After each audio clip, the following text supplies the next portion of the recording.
Good afternoon, everyone. Welcome to the daily market update video where I do technical analysis for you guys on QQQ and SPY and looking at the support and resistance and as well as what I'm looking forward into later this week. All right, let's get started. So we're looking at QQQ on the daily time frame. So we were looking at this megaphone for the past month and a half, but I don't think we're going to be using it much anymore due to how wide it's becoming, because chances of us hitting the top of the megaphone and then dropping to the bottom of the megaphone is very, very, very unlikely. And so it more now is just more for a visual guide for me. And let's actually take a look at key horizontal resistance. These ones are a lot more valid in terms of actual resistance and support areas. So for QQQ, we did break to a higher high. And essentially this is the first high, and then we set our daily higher low, meaning this low is higher than this low, and now a higher high means this high is higher than the prior high, so that we have set a daily higher high, which confirms a daily uptrend now. But the problem is we didn't have a lot of follow through, but at the same time we can say we also ran out of time. And because if we zoom in, I'm in a time frame, you can say, okay, we broke to a higher high roughly around here, and we were just going sideways, consolidating a little bit, and you can say we ran out of time. Otherwise, maybe we could have actually followed through or not. So in that case, we have to take it as is, and as of now, it's looking like breaking to a higher high without follow through from the bulls. And essentially what I'm thinking is because we have a CPI data releasing on Wednesday, so there's a little bit of undecisiveness in the market. So that's why we closed pretty flat today overall. And market is potentially just waiting for that data to come out to decide if it wants to break to new highs and or back into this chop box range where we have been for the past month and a half. The other thing for me is if you look at QQQ, we did break to a new high. But if you look at NASDAQ, which is the futures chart for QQQ, who has more price action in it overall and more data, you can see we did not break to a high here. You can see, actually, I'm going to go to the daily chart. So in the prior highs for NASDAQ was right at this candle right here, and we didn't break above it. So essentially we are still trading pretty near it. Let me delete that drawing, and so that chart is right here where this is the high, and NASDAQ pretty much just didn't even touch the top of the high. That was a red flag for the bulls, because if you're a bull, you want to see NASDAQ breaking with QQQ as well and with SPY at the same time.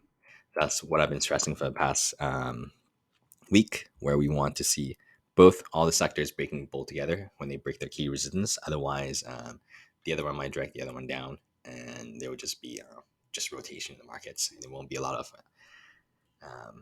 decisiveness in the market where we have something like this, where every single sector on Friday, if you remember, SPY, every sector in SPY, XLF, XLV, everything XLK, we're just heading straight up to the highest of the days all together. And this is the kind of action that we get.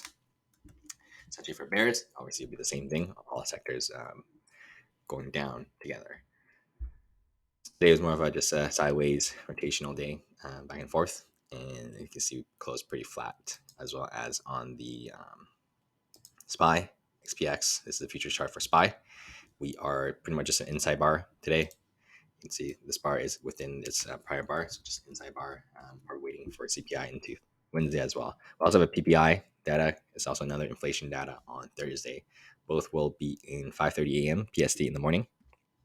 So you can see the SPY chart is a lot weaker than QQ due to its weightings for financial sector, which is dragging down, and as well as the energy sector is dragging SPY down.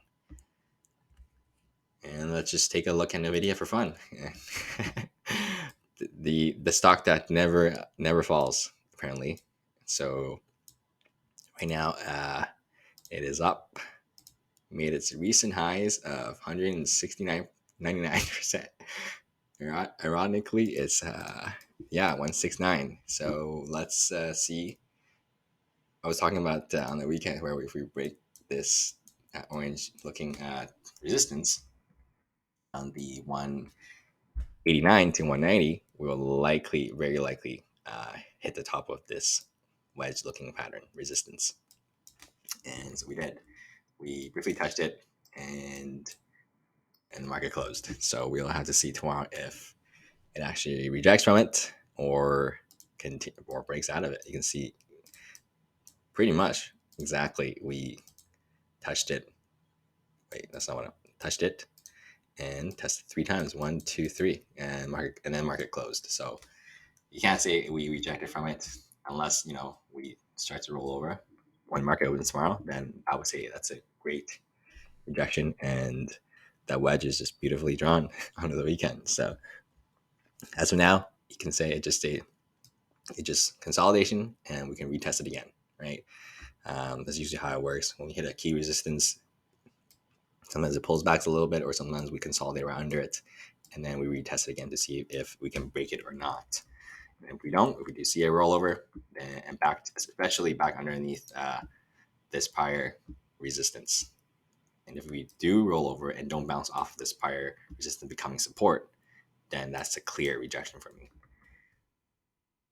So it works with the support and resistance. And if let's take a look at if we zoom out back here, so we are above this one. So that's why I say if we do just reject and close below these two, then that's a red flag, really red flag for the bulls. But as of now, no red flags for NVIDIA at all, other than it's overvalued. It's been overvalued for a while, but markets can stay irrational as long as it's price action. It's emotions, greed, and fear. It's all in the price action. So we'll have to see. If we do keep on going, I'm looking at this 300 level. You can see there is a point of control right here for the volume profile. So this level will be super key. I don't think it will break it, if you ask me. And that's going to be the last level where if the bulls can break it, then we're probably heading at all-time highs. Actually, before this one, it'll be this one, 306. But I don't think we're breaking 300.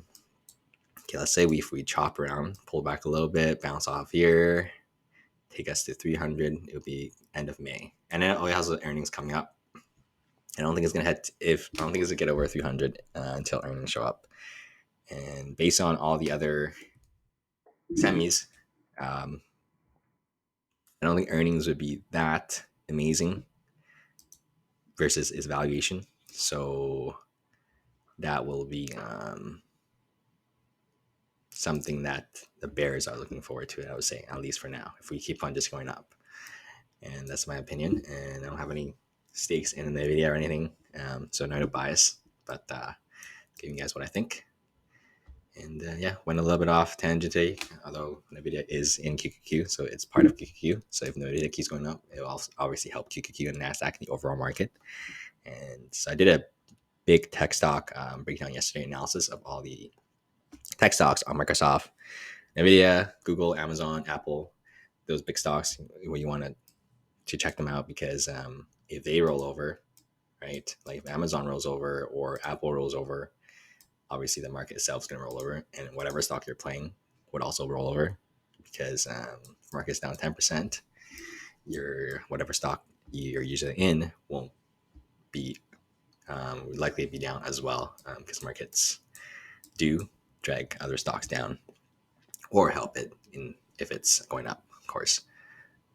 So yeah, and Apple, we had an inside bar today, which is what I was talking about exactly on the weekend yesterday, where I said the thing I didn't like about Apple is we had a gap up. So this is a 15-minute chart. This is the earnings bullish reaction. And then we gap up. The first 10 minutes was all bull, and the rest of it was just complete sideways, while QQQ was going up another percent. And you can see today, even more sideways. So that's might be just distribution.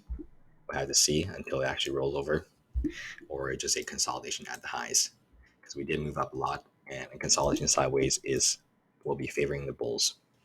If they can just go sideways for a bit and then chop around and then boom, there we go again, just like Microsoft did. But Microsoft did pull back today, so we'll see how it goes, and we'll update you guys tomorrow. If you made it this far, feel free to subscribe, and I will see you guys tomorrow. Have a great rest of your day.